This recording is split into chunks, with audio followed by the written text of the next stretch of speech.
और road safety में 2024 का जो ये आ रहा है उसमें 1,80,000 मौतें हुई है। गंभीर बात यह है कि 18 से 34 वयोवर्ग में 66% मौतें हुई है। बाद में जब एक्सीडेंट होता है तो हमने एक नई स्कीम शुरू की है, कैशलेस ट्रीटमेंट। वो जो पेशेंट एडमिट होगा उसको 7 दिन तक ट्रीटमेंट का खर्चा या मैक्सिमम अप टू 1.5 लाख रुपए हम तुरंत देंगे उसकी ट्रीटमेंट के लिए। IIT मद्रास ने एक अच्छा ऐप तैयार किया है जिसमें ट्रांसपोर्ट सेक्टर को एक प्रकार जो अनेक रिफॉर्म है वो सब उसमें आए हैं, तो उसको भी लॉन्च किया गया। सर्कुलेशन इकोनॉमी को प्रधानमंत्री जी ने बहुत प्राधान्य दिया है और इसलिए स्क्रैपिंग पॉलिसी इसके बारे में डिटेल चर्चा हुई। गाड़ी लेते समय जो रजिस्ट्रेशन फ़ी होती है उसमें अगर आपके पास स्क्रैपिंग सर्टिफिकेट होगा तो नई गाड़ी खरीदते समय आपको 50% यानी 50,000 रुपये की सहूलियत देने की योजना है। स्क्रैपिंग के कारण हमारी ऑटोमोबाइल इंडस्ट्री बहुत आगे जाएगी। हमारी ऑटोमोबाइल इंडस्ट्री पहले 7वें नंबर पे थी, अभी 4 महीने पहले हमारी इंडस्ट्री ये 4थे नंबर से 3रे नंबर पर आई है। हमने जापान को पीछे डाला है। रोड सेफ्टी में 2024 का जो ये आ रहा है उसमें 1,80,000 मौतें हुई है। 30,000 लोगों की मौतें जो है वो हेलमेट न पहनने के कारण हुई है। दूसरी गंभीर बात यह है कि 18 से 34 वयोवर्ग में 66% मौतें हुई है। हमारी स्कूल और कॉलेज के सामने एग्जिट एंट्री पॉइंट में उसकी ठीक व्यवस्था न होने के कारण 10,000 बच्चों की मौतें हुई है। हमारी स्कूल के लिए जो ऑटो रिक्शा है और जो मिनी बस है उसके बारे में भी हमने नियम बनाए ताकि इसके एक्सीडेंट में बड़े प्रमाण पर मौतें हुई है। तो पहली बात तो रोड सेफ्टी, इस विषय पर काफ़ी डिटेल में चर्चा हुई और ब्लैक स्पॉट्स को आइडेंटिफाई करना, रोड इंजीनियरिंग, ऑटोमोबाइल इंजीनियरिंग में हमने सुधार किए हैं और ड्राइवर्स के बारे में लेन डिसिप्लिन है। बाद में सिग्नल का कानून के प्रति आदर और सम्मान रखने के लिए ड्राइविंग लाइसेंस के न होने के कारण ऐसे भी लोगों ने गाड़ियाँ चलाई, उसके कारण भी करीब 3,000 मौतें हुई है।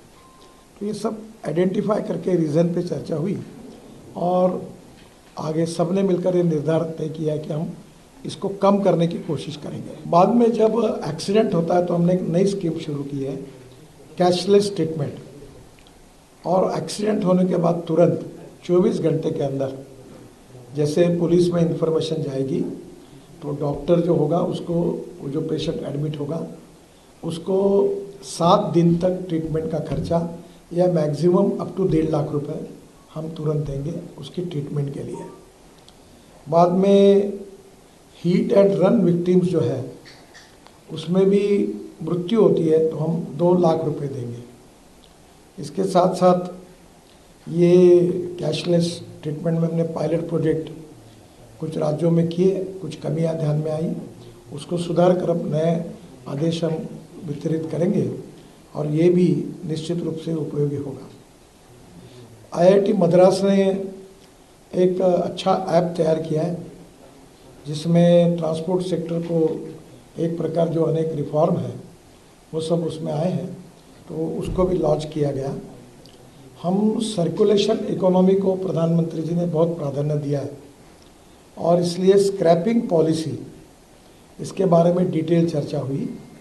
अभी जो गाड़ी लेते समय जो रजिस्ट्रेशन फ़ी होती है उसमें अगर आपके पास स्क्रैपिंग सर्टिफिकेट होगा तो नई गाड़ी खरीदते समय आपको 50% यानी 50,000 रुपये की सहूलियत देने की योजना है।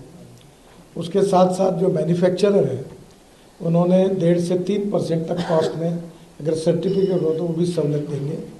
अब नई गाड़ी खरीदते समय पुरानी गाड़ी को स्क्रैपिंग करने के बाद उसके सब फायदे जो है अब मिल रहे हैं और जिसके कारण देश में बड़े प्रमाण पर ये स्क्रैपिंग सेंटर शुरू हुए हैं।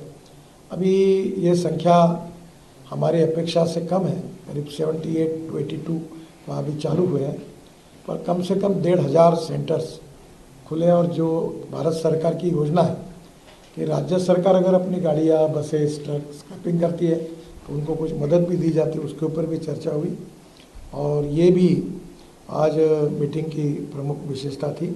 स्क्रैपिंग के कारण हमारी ऑटोमोबाइल इंडस्ट्री बहुत आगे जाएगी, क्योंकि aluminium, copper, rubber, steel and plastic इसका रिसाइकलिंग होता है।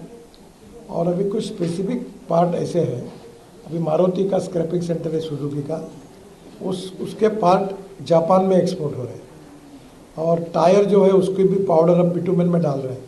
तो ये एक सर्कुलेशन इकोनॉमी बनेगी। तो इसमें स्क्रैपिंग पॉलिसी के कारण देश में नए रोजगार निर्माण होंगे। भारत सरकार और राज्य सरकार का मिलकर 18,000 करोड़ का जीएसटी बढ़ेगा, और इसके साथ हमारा एक्सपोर्ट बढ़ेगा।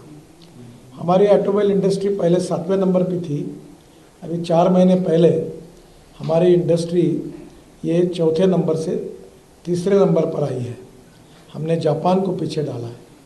हमारी इंडस्ट्री का एक समय साइज जब 14 में हमारी सरकार आई तब 7 लाख करोड़ का था।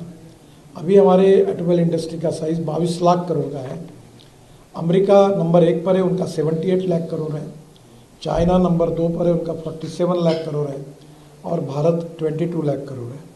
अभी इसके सबके कारण हम लोग जिस प्रकार से स्क्रैपिंग पॉलिसी, ऑटोमोबाइल को प्रोत्साहन मिला है, अल्टरनेटिव और बायोफ्यूल में हम वर्ल्ड में लीड कर रहे हैं। CNG, LNG, ethanol, methanol, hydrogen, green fuel और अल्टरनेटिव फ्यूल, इलेक्ट्रिक, हाइड्रोजन, तो उन सब की चर्चा भी इस मीटिंग में हुई। ये जो हमने ड्राइविंग सेंटर के साथ फिटनेस सेंटर जोड़ दिए, उसके ऊपर हमारा अनुदान भी है, तो उसके कारण ये भी काफ़ी बड़े प्रमाण पर आएगी। हमारी बहुत अच्छी स्कीम यशस्वी हुई है, भारत एनकैप। अब इसकी स्टैंडर्ड होते हैं स्टार रेटिंग, और हमारे यहाँ पहले बहुत सी हमारे यहाँ की कुछ स्टार गाड़ियाँ थी, वो स्टार रेटिंग में फेल हो गई और वर्ल्ड में वो भेजी गई थी। अब धीरे धीरे हमारे यहाँ के सब कार मैन्युफैक्चरर स्टार रेटिंग पे अपनी गाड़ियाँ भेज रहे, जिसके कारण क्वालिटी में बहुत सुधार हुआ है। 6 एयरबैग्स भी आई है, कुछ जगह 7 भी आई है। तो ओवरऑल ये सुरक्षा के दृष्टि से ये जो भारत एनकैप का जो रेटिंग हुआ, ये इसके कारण ऑटोमोबाइल सेक्टर में एक क्वालिटेटिव चेंज आया है।